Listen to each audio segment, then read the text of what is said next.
Aí, olha eu, de novo, ao vivo, surpresa. Vamos fazer um comentário de uma questão que caiu na última prova da OAB. Foi sobre Ronald Dworkin. Olha que interessante, hein? Meus alunos devem ter gabaritado isso, porque a gente fala isso um monte. A gente tem algumas aulas sobre o pensamento de Dworkin, especialmente no campo da hermenêutica jurídica, né? Na nossa matéria de hermenêutica, a gente dedica uma parte aos estudos do pensamento de Ronald Dworkin. E a questão, galera, eu quero que vocês escrevam nos comentários quem que acertou essa questão. Quero saber. Escreve aí nos comentários se você acertou essa questão. E quem errou a questão, escreve também por que errou. Explica para nós o que confundiu, o que foi, qual dessas respostas, né, acabou confundindo, ou se não sabia nada, ou se não fazia ideia, né, do que estava tratando o assunto. Conta para nós, para a gente entender assim, qual foi a dificuldade, né, para responder corretamente essa questão, tá? E ó, legal, galera, é uma questão super bem colocada, assim, né, fechada na Justiça de Toga, que é um livro do Ronald Dworkin, tá? Já separei ele aqui para a gente conferir depois dessa resposta, tá? Justiça de Toga, eu tenho ele aqui, eu tenho ele em inglês e tenho também na tradução para a língua portuguesa, que é um livro bem legal, galera, esse Justiça de Toga. Ele é legal porque, entre outras coisas, tá? Esse é o livro em que Dworkin, ó, vou fazer uma afirmação polêmica, a galera que não conhece muito Dworkin, né, vai se assustar com isso, tá? Mas lembra aquele negócio de casos fáceis, casos difíceis, diferença entre regras e princípios, que foi o próprio Dworkin que inventou, né? Nesse livro aqui ele vai dizer que aquela diferença de regras e princípios que ele falava antes, né, lá no Levando os Direitos a Sério, no Império do Direito, não é uma coisa assim tão importante. Olha que interessante, olha que alto impacto, né? Porque o pessoal que estuda Dworkin só com os livros dele lá dos anos 60, 70 e 80, turma, não percebe que o pensamento dele também vai se transformando, né, com o tempo. E aí ele vai saindo da questão da hermenêutica, né, jurídica, e ele vai entrando num terreno que é bem assim da filosofia jurídica mesmo, né, um terreno que vai questionar o próprio significado assim do direito no mundo em que nós vivemos, tá? Então beleza, vamos ver a questão. Vamos ver se a gente encontra uma resposta ou se tem algum problema aqui no gabarito, né? Vamos ver. Eu não confio o gabarito ainda, mas a gente confia, tá, que vai dar certo. Vamos ver. Então começa com um enunciado, ó. A justiça tem um papel a desempenhar na determinação do que é o direito, tá? Legal. Sim, tudo bem. Não precisava. Uma frase dessas eu achei assim, tipo. O Dworkin tem frases muito mais interessantes do que essa. Essa aqui podia estar em Aristóteles até, né? Não tem nada assim de específico, né, do pensamento de Dworkin. Mas tá bom, deu uma enfeitada, deu uma ornamentada. Vamos para a questão. Um dos mais importantes debates no âmbito da filosofia do direito é a relação entre direito e moral. Legal. Esse tema costuma dividir o posicionamento de positivistas e não positivistas. Tá, interessante. Já está direcionando a questão aqui para o debate entre Dworkin e Hart, certo? Então repara que só de ler essa primeira frase, nós que somos da área, a gente já sabe que a questão não vai avaliar, por exemplo, as discussões entre Ronald Dworkin e Richard Posner, e Dworkin e aquilo que ele chama da crítica arquimediana ao direito, né, que são os estudos críticos do direito, o realismo jurídico norte-americano, os céticos, né, como ele se refere, tá, aos céticos morais, né, no campo do direito. Então já deu para perceber que a questão da OAB sobre Dworkin vai estar naquela discussão, né, entre Dworkin e Hart, que é uma discussão até mais antiga. Bom, vamos lá. Aí não precisava vir na Justiça de Toga, né? Podia ter pego os livros mais antigos dele, mas vamos ver. Ronald Dworkin, um dos mais influentes filósofos do direito contemporâneo, e é mesmo, tá? Dworkin é importante, meus caros. Vocês têm que ter noção da importância desses grandes juristas, né, hoje em nível mundial, porque eles realmente fizeram coisas bem legais, assim, contribuições muito importantes para o direito. Em seu livro, A Justiça de Toga, se posiciona expressamente sobre essa questão. Legal. E é verdade, ele vai falar várias coisas nesse livro sobre a relação entre direito e moral. Muito bem. Agora, olha que coisa engraçada, né? A banca da Fundação Getúlio Vargas, né? Repara que o Dworkin, ele é um autor que tem muitos pontos assim que são discutíveis, né?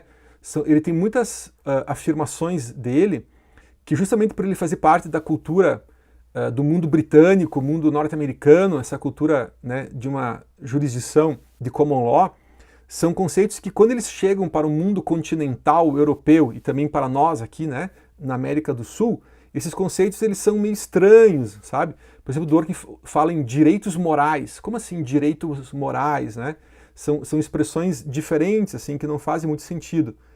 Então, existem muitas divergências também nas leituras de Dworkin, tá? Se tu pegar, por exemplo, assim, grandes pensadores, grandes pesquisadores, né, do pensamento de Dworkin, tu vai encontrar algumas divergências em várias questões, certo?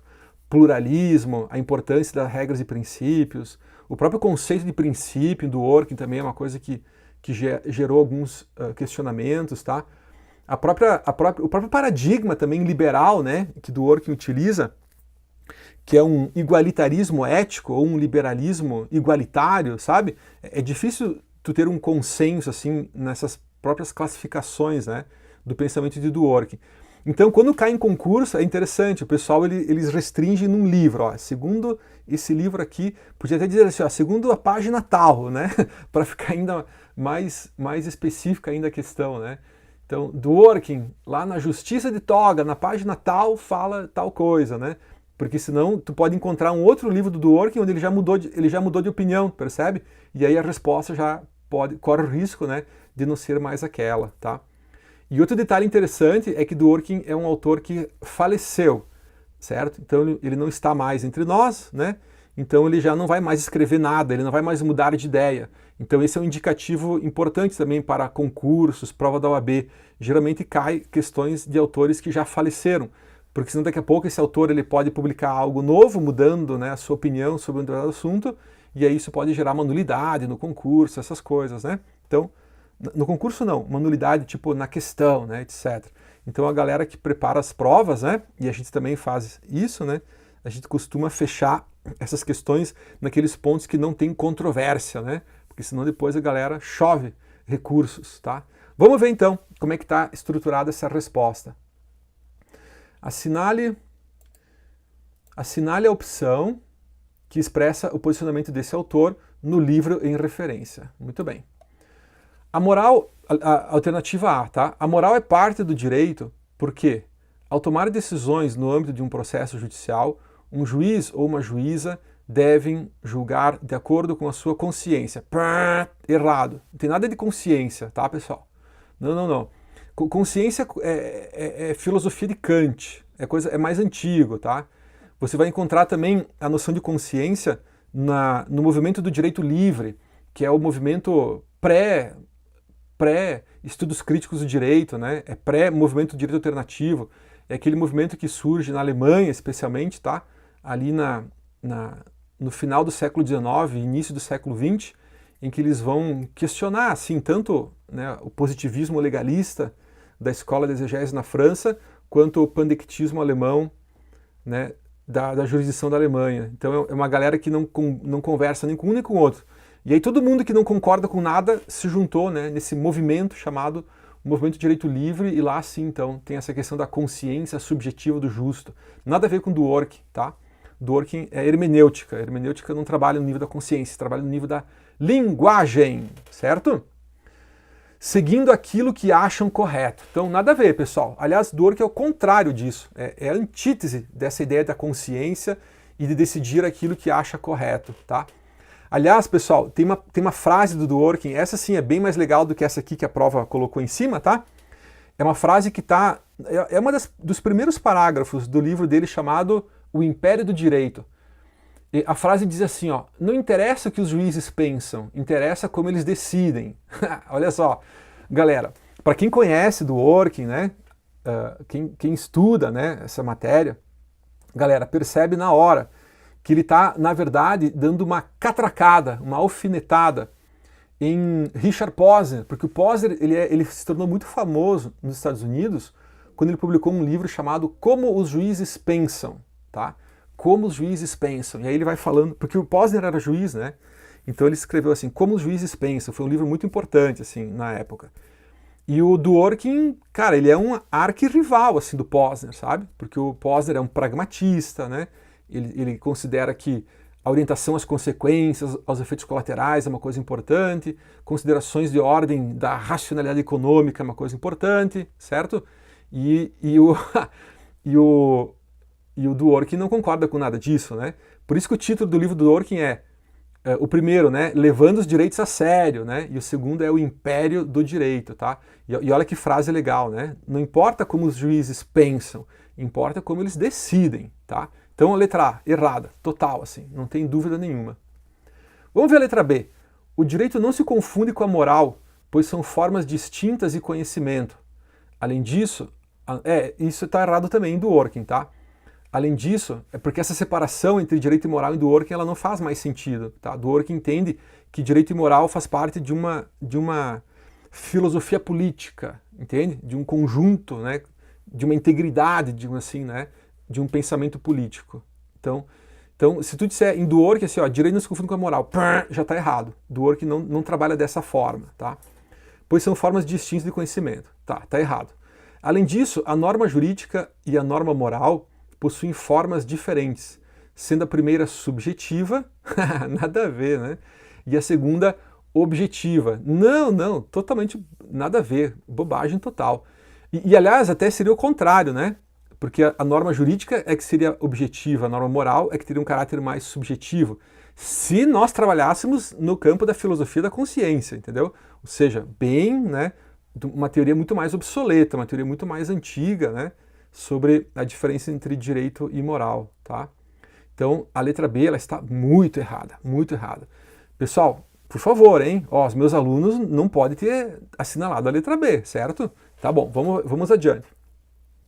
A moral e o direito devem ser tratadas como áreas específicas e distintas de conhecimento. Errado também, tá?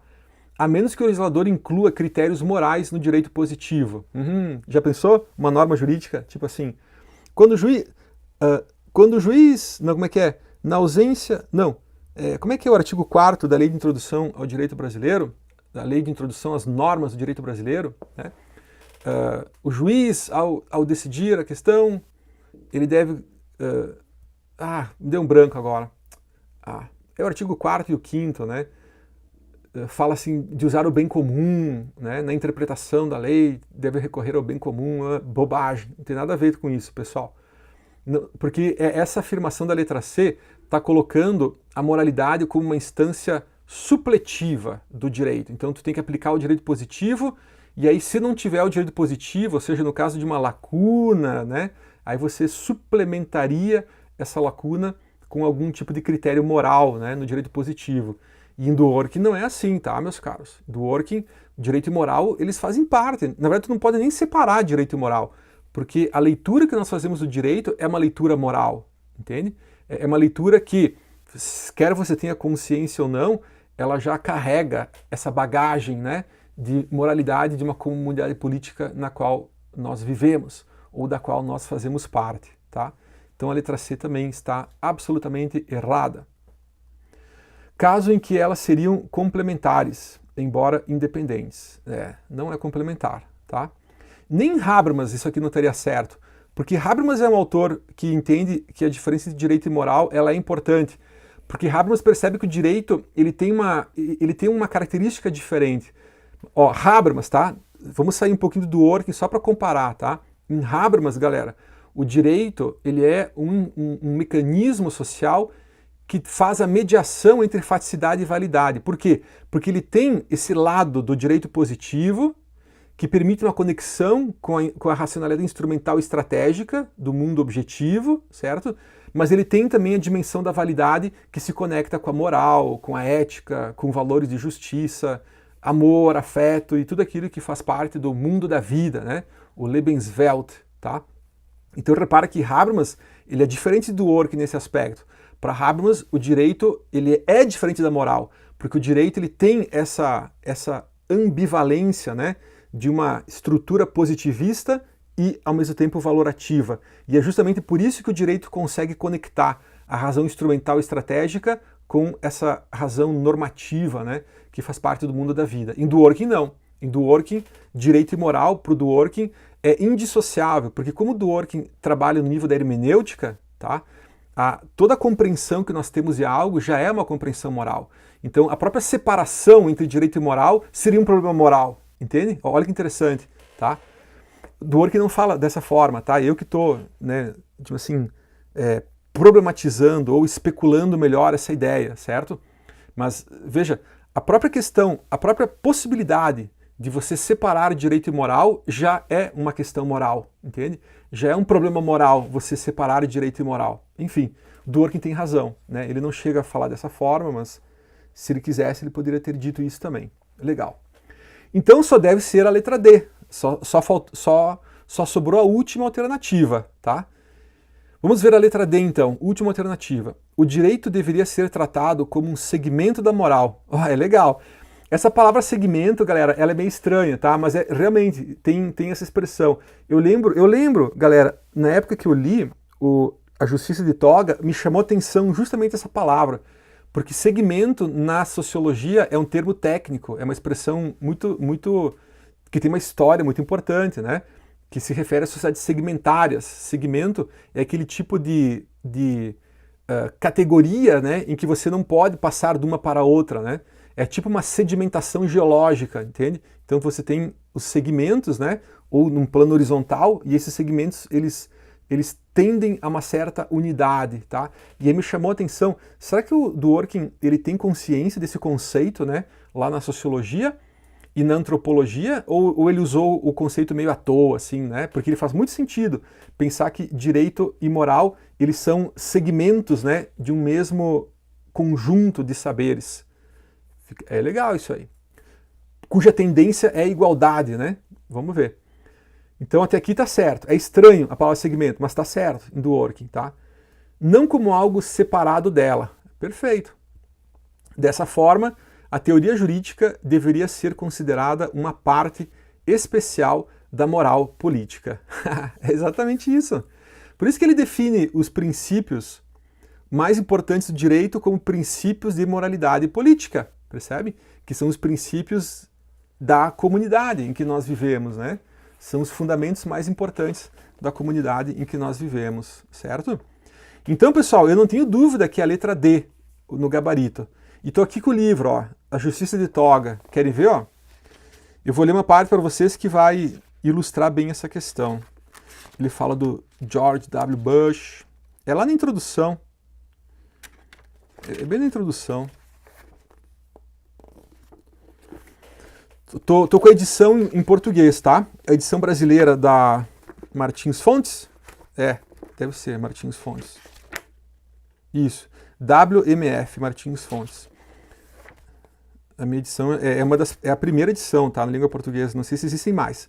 Tá na página 51 da minha edição. Vou ler para vocês. Ó.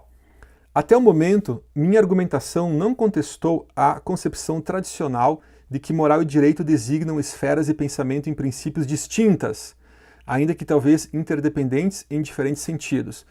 É porque antes aqui ele vai, assim, criticando todos os outros, as teorias anteriores a ele, né?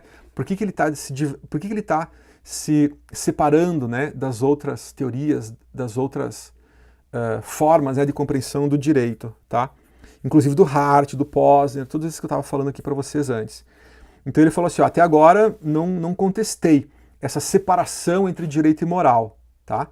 E aí vem, olha agora, ó, afirma agora que essa concepção tradicional que nos estimula a estabelecer relações entre duas esferas intelectuais distintas é insatisfatória.